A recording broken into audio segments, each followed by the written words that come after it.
سبق پڑھانے کے دوران کا ایک جملہ، اس میں لطیفہ کہوں گا اور کیا کہہ سکتا ہوں، اسے لطیفہ کے سوا اور کیا کہہ سکتا ہوں. ایسی باتوں کو ہم انجوائے کرتے ہیں، کوئی اس کی اتنی اہمیت اور ویلیو نہیں ڈالتے ہیں.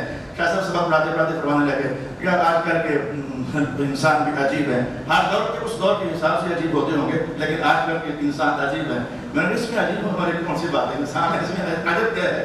کہتے ہیں استاد کی طرف فرمانے لگے یہ بیٹھے کہیں اور کرتے ہیں، اٹھن بیٹھن کہیں اور کرتے ہیں، وفائیں کہیں اور کرتے ہیں. بیٹھے کہیں اور، پیرے مرشد کسی اور کو کہتے ہیں، اٹھن بیٹھن کہیں اور کرتے ہیں اور وفائیں کہیں اور کرتے ہیں. یہ آج کے دور کا عجیب انسان ہے. ایک اس دور کے انسان تھے عجیب. بلال نے کہا کہ حضور بیٹھ آپ کے ہاتھ پر موجود یوں آپ کے قدموں کے اندر موجود. ایک اس دور کے انسان تھے. ان کا سرکار آپ کے ہے، بس آئیں بائیں جائیں کچھ اور نہیں، بس آپ ہی کے ہیں. ایک وہ اس دور کے انسان تھے اور ایک آج کے دور کے انسان ہیں. دیکھو گے دیکھو گے دیکھو گے نعت خانوں کا جملہ بھی فرمایا جاتا ہے. ایک نعت خان کے 10 تصویر ہوتے ہیں نا، اس کی وجہ کیا ہوتی ہے؟ تاکہ جس راستے پر آسانی پر جائیں وہ یہی سمجھے کہ ہمارا درباری نعت خان ہے اور اللہ مجھے پیسوں کا. اچھا یہ بات مجھے کیوں یاد آئی؟ اللہ اکبر. یہ بات مجھے کیوں یاد آئی؟ سنیں مجھے یہ بات کیوں یاد آئی؟ یہ حدیث میرے سامنے ہے، اس عبادت کے عنوان پر یہ حدیث میرے سامنے ہے صلی اللہ علیہ وسلم. سن کر حیرت میں ڈوب جاؤ گے. میں پہلے سناتا ہی آپ کو یہ ہوں، 2 حدیثیں بتانی ہیں میں نے، پہلے سناتا ہی یہ ہوں. جناب رسول اکرم صلی اللہ علیہ وآلہ وسلم ارشاد فرماتے ہیں، رسول اللہ صلی اللہ علیہ وسلم ارشاد فرماتے ہیں ان بندوں، اللہ تعالیٰ فرما رہا ہے مجھے، حضور فرماتے ہیں اللہ تعالیٰ فرما رہا ہے مجھے. دھیان سے سننا ذرا، یہ آپ کی بات ہے اور میری بات ہے، یہ ہم دونوں کی بات ہے. جنات کی بات کی ہے لیکن اس وقت انسان بیٹھے ہوئے ہیں. پیدا ان کو میں نے کیا ہے، عبادت کسی اور کی کر رہے ہیں. اللہ اکبر. اب میں کہتا ہوں کہ انسانوں ہی میں کیا یہ رہا، بیٹھتے کہیں اور کرتے ہیں، وفائیں کہیں اور کرتے ہیں. چھوٹو انسانوں کی تو کہانی بڑی چھوٹی کہانی ہے. رب کہہ رہا ہے پیدا ان کو ہم کرتے ہیں، عبادت کسی اور کی کرتے ہیں. جملہ نمبر 2 سن لیجیے، رزق ان کو ہم دیتے ہیں اور شکریہ کسی اور کے کر رہے ہوتے ہیں. اللہ اکبر اللہ اکبر. یہ اصل میں حضور کی طرف سے یاد دہانی ہے. پڑھو اس آیت کو پھر، وما خلقت الجن والانس الا لیعبدون. پہلا سپارہ میں آپ کو سنا چکا ہوں، یا ایھا الناس اعبدوا ربکم الذی خلقکم. اے لوگوں عبادت کرو اس رب کی. کس رب کی؟ الذی خلقکم، جس نے تمہیں بنایا ہے، جس نے تمہیں پیدا کیا ہے. یعنی یہ تو چلو ٹھیک ہے، مشرکین سے کہا گیا کہ ناک کے سامنے سادہ کرے، اس نے کیا بنایا؟ تمہاری مونچھ کا ایک بات نہیں بنایا، تمہارے ایک ناخن تک نہیں بنایا. تمہارا حسان ہے، جس نے بنایا تمہیں اس نے. عبادت کہیں اور کر رہے ہو اور رزق وہ دے اور شکریہ کے کلمے کسی اور کے پڑھ رہے ہو. دم دم دم دم دم دم دم ادھر کہنا چاہیے تھا مولا تیرا شکر ہے، مولا تیرا شکر ہے، مولا تیرا شکر ہے، مولا تیرا شکر ہے. رب کائنات نے کسی اور مقام پر کہا نہیں ہے وَقَلِيلٌ مِّنْ عِبَادِيَ الشَّكُورُ. کم لوگ ہیں جو ہم سے رزق لے کر ہمارا شکریہ بھی ادا کرتے ہیں. کم لوگ ہیں. وَقَلِيلٌ وَقَلِيلٌ وَقَلِيلٌ وَمَا خَلَقْتُ الْجِنَّ وَالْإِنسَ إِلَّا لِيَعْبُدُونِ. ایک حدیث میں نے کہی دستک دی ہے، دستک دی ہے. تمہاری شکریہ ادھر ہونے چاہیے، دعائیں ادھر ہونی چاہیے، التجائیں ادھر ہونی چاہیے. منت کرنا بعض چھوٹی چھوٹی چیزوں کی خاطر. میں تمہارے 10 ارب کو بھی چھوٹی سی شے کہتا ہوں، میں تمہارے 40 کروڑ کے پلانٹ کو بھی چھوٹی سی شے کہتا ہوں. چند چھوٹی چھوٹی چیزوں کی خاطر جو بندہ بندے کی منتیں کرتا پھرتا ہے، مہربانی شکریہ رائے صاحب، یہ صاحب وہ صاحب، کچھ بھی نہیں. اس رب سے رجوع کرو. اگر تمہارا وقت تمہارے مقدر میں نعمت ہوئی نا تو کوئی اور چاہے یا نہ چاہے اللہ تمہیں ہی دلائے. ایمان میں تو کوئی شے ہوتی ہے.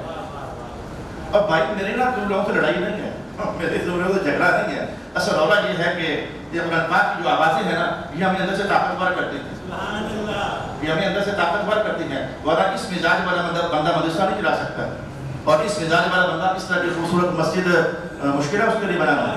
میں کہتا ہوں کہ یہ بندے بھی اللہ کی ہیں، ویسے بھی للہ ملک السماوات والارض، مال بھی اللہ کا ہے، بندے بھی اللہ کے ہیں، وللہ خزائن السماوات والارض. تو ان کی منتیں کرنے جو کرنے ہیں اور آپ تیرے ساتھ رابطہ رکھتے ہیں تو خود ہی اپنے ہی بندوں کے دل میں ڈال کر سارے نظام کائنات کو چلاتے ہیں. یہ اندر سے ان آیات کو پڑھ کر کے اندر سے قوت مند ہوتے ہیں.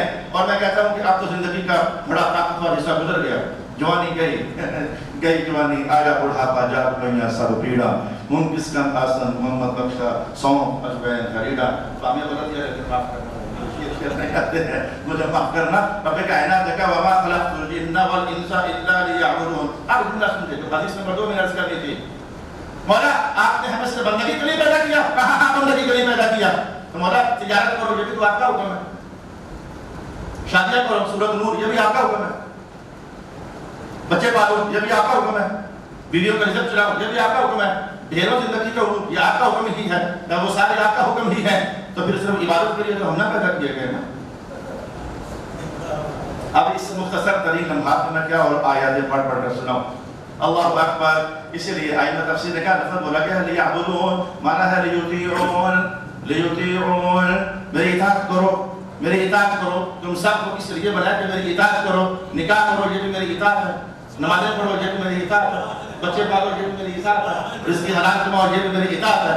لفظ کبھی قرآن میں کچھ اور ہوتے ہیں اور اندر کھاتے مانا کچھ اور ہوتا ہے. وما خلقت الجن والانس الا ليعبدون. بڑے کائنات کا عبادت کے لیے پیدا کیا. میں تم سے روٹیاں تھوڑی مانگ رہا ہوں. الفاظ اگلے الفاظ کیا ہے؟ ما اريد منهم من رزق. بس نمازیں پڑھو، میں تم سے یہ تھوڑا کہتا ہوں رزق مجھے دیا کرو. میں تو رزق لیتا ہی نہیں. میں دینے والا ہوں، میں دینے والا ہوں ہی نہیں. میں تو کھاتا پیتا ہی نہیں. میں تم سے رزق کے مطابق تھوڑا کہہ رہا ہوں. وما اريد ان يطعمون. میں یہ تھوڑا کہہ رہا ہوں مجھے روٹیاں بھی جو ہے کھانے دو مجھے. میں یہ تھوڑا کہہ رہا ہوں. میں تو کہتا ہوں عبادت کرو. یہاں عبادت پر اتنی توجہ زیادہ دی جا رہی ہے، اسپیشل آغاز اتاری جا رہی ہے. آپ کچھ مانگتے بھی نہیں ہیں. اللہ اکبر. عنوان قرآن یہ ہے، عنوان قرآن یہ ہے. میں اس لیے کہتا ہوں تمہیں رب ہو کر عبادت کرو، سر پھینکو. اور کس لیے؟ اور تاکہ تمہاری غربتیں دور کروں میں، تمہاری پریشانیاں دور کروں میں، تمہاری مصیبتیں دور کروں میں، تمہاری مسائل تم سے ہٹا دوں میں. ایک اور مقام پر رب کائنات نے کیا کہا؟ وَأْمُرْ أَهْلَكَ بِالصَّلَاةِ. صرف آپ کو نہ پڑھا کرو، کہا رہے کرو، پڑھا کرو. وَأْمُرْ أَهْلَكَ بِالصَّلَاةِ. بیٹیوں کو کھڑا کرے مائیں، بیٹوں کو ساتھ لے کر ہے باہ. وَأْمُرْ أَهْلَكَ بِالصَّلَاةِ وَاصْطَبِرْ عَلَيْهَا لَا نَسْأَلُكَ رِزْقًا. ہم نے یہ کہا نا ہمارے سامنے جھکو، ہم نے یہ تھوڑا کہا کہ رزق دے دو. ہم تو عبادت کرنے والے کو رزق دیتے ہیں، نوازتے ہیں. قرآن حکیم ایک نہیں ڈھیروں مقامات پر بول رہا ہے مَن يَتَّقِ اللَّهَ يَجْعَلْ لَهُ مَخْرَجًا وَيَرْزُقْهُ مِنْ حَيْثُ لَا يَحْتَسِبُ. وہ آیت وہ حدیث رہ گئی. یا اللہ وہ برکت اللہ نے یاد کروا دی. سن جاؤ، جاتے جاتے سن جاؤ. عبادت کرو، رب کائنات کا عبادت کرو. حدیث خود سے اچھا عبادت کرو. پھر حضور فرماتے ہیں کہ اس سے ہوگا کیا؟ اللہ کی طرف سے اعلان ہے تمہارے نام. اعلان سن جاؤ، بس بات ختم کرتے ہیں. جناب ابوہریرہ کی روایت ہے، اللہ تعالیٰ ارشاد فرماتا ہے اے ابن آدم تو میری عبادت کے لیے فارغ ہو جا، تو میری عبادت کے لیے فارغ ہو جا. میں تیرا سینہ غنا سے بھر دوں گا اور تیرے فقر کو دور کر دوں گا. میں تیرا سینہ غنا سے بھر دوں گا، تیرے فقر کو دور کر دوں گا. اور اگر تو ایسا نہیں کرے گا تو میں تیرے ہاتھوں کو مشغول رکھوں گا، تیرے فقر کو دور نہیں کروں گا. اندر سے ہرس جلتی ہی رہے گی. فقیر ہے، میں غریب نہیں. بے نماز شخص روزانہ 1 کروڑ روپیہ کمائے، غریب ہے بیچارہ، اس کا دل نہیں بات. جیسے غریب کو ضرورت ہوتی ہے نا مجھے مل جائے، اس سے غریب کو بھی ضرورت ابھی اور مل جائے.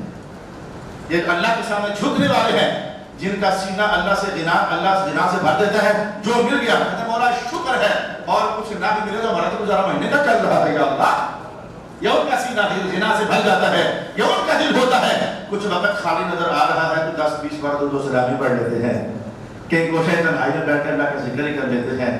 جو اپنے آپ کو ہمارے لیے عبادت کی خاطر فارغ کر دیتا ہے اس کی ضرورت بھی ہمارے ذمہ کرم پر ہے. اس کا سینہ غنا سے بھر دیتے ہیں. ورنہ دوسرے تو جن کو جھکنا نصیب نہیں ہے. میں آپ دیکھ لیں آپ کے ماحول میں کون ہے جن کا مسجد کا راستہ نہیں ہے، جن کا مسلح کی بچھائی نہیں ہے. عمرے پر تحفہ دینے کے لیے کام آتا ہے، ویسے ان کے گھر میں کام نہیں آتا.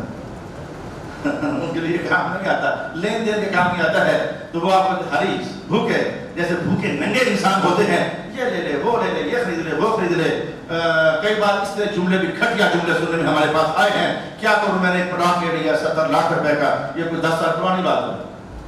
10 سال 70 لاکھ کا پلاٹ لے لیا. ایسا میں قربانی کروں کہ نہ کروں؟ غریب آدمی مفلس آدمی، بھوکا ننگا آدمی بیچارہ.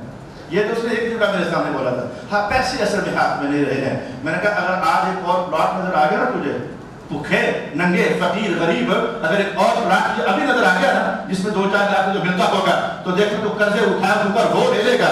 20,000 کی قربانی اوکھی لگ رہی ہے. یہ ہے فقیر لوگ. حضور نے جو کہا غریب رہیں گے اندر سے، بھک مانگے رہیں گے اندر سے، ان کا دل کبھی بھرے گا ہی نہیں. یہ کمال، یہ کمال، یہ لا الہ الا اللہ.